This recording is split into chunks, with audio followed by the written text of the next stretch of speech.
Hello everyone. Welcome back to another Commander review for Magic the Gathering. Today we're talking about Zhou, Chief Commander. Now, the Chief Commander is a legendary human soldier. It is an 8/8.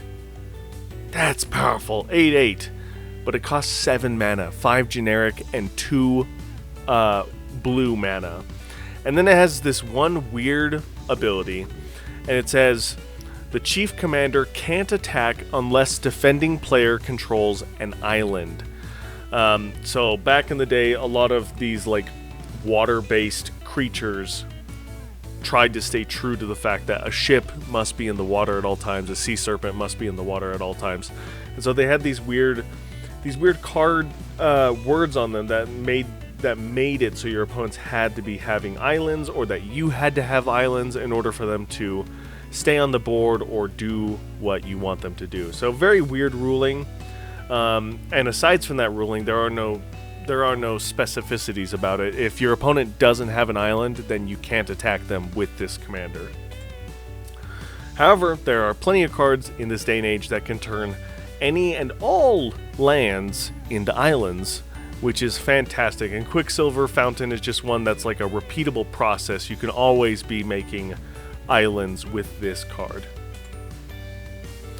The deck that I'm going to have this in, I had, because of how I'm doing my deck restrictions, this is going to be one of the few commanders that doesn't really have a home quite yet. And I needed to put it somewhere, and I didn't know where to put it, and I only had like 2 commanders for a mono blue morph deck, so I was like, I'll just give it a third big heavy hitter that I can use to like deal damage or to protect myself. So this is going to be one of the misfit toys, whatever kind of things. Doesn't have a real home yet, but it's going to be a commander for my mono blue morph deck, full of putting down face down cards and doing a bunch of shenanigans.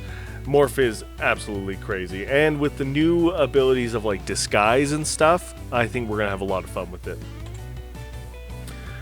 Popular EDH rec deck idea is going full on in on the island plan. We got Harbinger of the Seas, which is new, so we can turn all the non-basic lands into islands, which is really cool. Ways to beef up our creatures with the number of islands we have. And then since we're going to be making our opponents have islands, let's give our creatures island walk so they can become unblockable, which is really powerful. And then lastly, one of the things that was just kind of popular that kept popping through my head as I was trying to find janky deck ideas was just sea creatures deck, kind of a weird control deck, but with sea creatures. You want to be bouncing things continuously. You want to make like the moat effect with Stormtide Leviathan.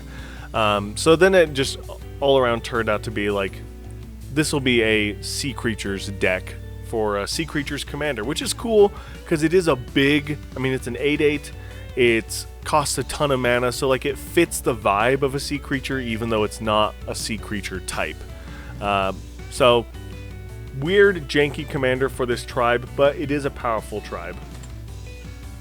And that is gonna do it for Zhou, Chief Commander. A thirsty commander, or wants your opponents to have water, but it really is thirsty. Because if your opponents don't have water, your commander won't do anything. So yeah, be mindful of that. But I think this could be a fun, sneaky commander, because it's so big, but it really is just a big stompy commander. Aside from it, like that's all it is. It's just an 8/8 that costs 7 mana. But because of that, you can kind of go wherever you want with this commander and build whatever you want. And building something like that island theme or that Sea Kraken theme might be a lot of fun to do. The morph theme is a cool deck, and it's going to be fun to play, but this is definitely not the commander for it. I just needed a home for this commander, and that was the only one that like I had room for, really. So but then let me know in the comments below if there's any deck ideas or synergies that I missed. Thank you guys so much for watching and for all your support, and as always, I'll see you in the next one. Bye!